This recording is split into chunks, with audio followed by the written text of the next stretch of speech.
Médéric, comment vous est venu le sujet du jour? Alors, je vais vous dire à quel moment précis Oui. j'ai pensé à cette chronique et à ce mot. Alors, c'était cet été à Rennes. Oui, à Rennes. Alors, vous allez dire pourquoi est-ce que j'ai pensé à un mot provençal alors que j'étais en Bretagne?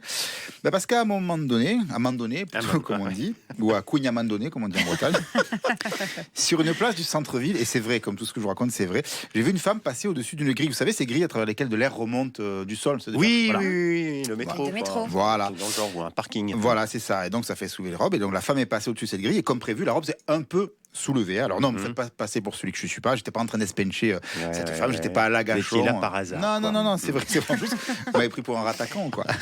Donc, non, je passais par hasard. Cette femme aussi, la robe, donc, c'est légèrement soulevée. Donc, rassurez-vous, on lui a pas vu la chose, quoi. Fait la nature. mouline. On l'a pas vu. Voilà.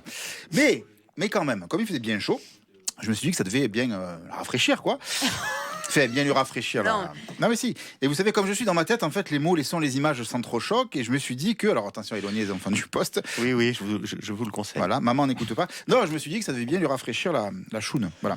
Alors je vous explique pourquoi. Parce que la choune, c'est l'un des nombreux synonymes effectivement de mounine, pachol et tutti quanti. Pardon, tutti quanti n'est pas un synonyme de mounine, ben voilà. Donc qui dit choune qui rafraîchit dit réfraîchoune. Et oui, et c'est le mot valise qui m'est venu pour désigner ce procédé écologique de rafraîchissement naturel des parties intimes, partant de canicule, le réfraîchoune. Je l'ai inventé, je vais déposer le brevet. Alors. Non, mais j'aurais pu choisir autre chose, par exemple, fouflerie, à partir du mot foufle, ça c'est mon ami Louis. Ben ouais. Ça, c'est pas moi. C'est pour les jardiniers. C'est mon ami Louis qui me l'a fait souffler sur Twitter. Les foufleries. Bref, non, mais sauf que le truc, c'est que réfraîchoune, ça fait penser à un vrai mot provençal, le réfraîchoune. Et oui, c'est pour ça que j'ai pensé à ça. Un réfraîchoune, c'est une personne froide qui, par son attitude glaçante, refroidit l'atmosphère, gâche un peu la fête, un pisse froid, comme on dit. Alphonse Daudet évoque une fille jolie, bravette, l'air un peu réfraîchoune, mais le mariage réchaufferait tout ça, vous voyez.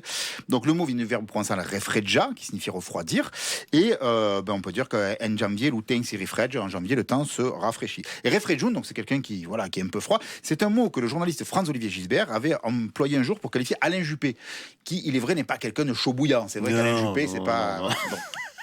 Donc voilà. Il a beaucoup d'humour, mais ça se voit pas. Voilà, c'est ça. Donc voilà, vous saurez maintenant que dans la fameuse séquence avec la robe qui se soulève au-dessus d'une plaque, Marilyn Monroe s'offre un petit coup de réfraîchoune. Alors, pas de Pompidou, parce que Pompidou, ça glace aussi. Non, c'est encore autre chose. C'est encore autre chose.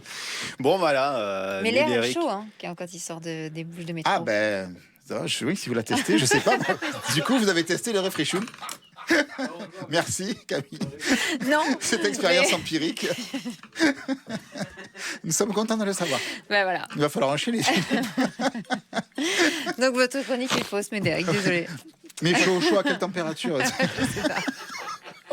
Je vais vous laisser. Alors, Voilà. on va reprendre nos esprits. Merci Médéric. De rien. À demain. Avec plaisir.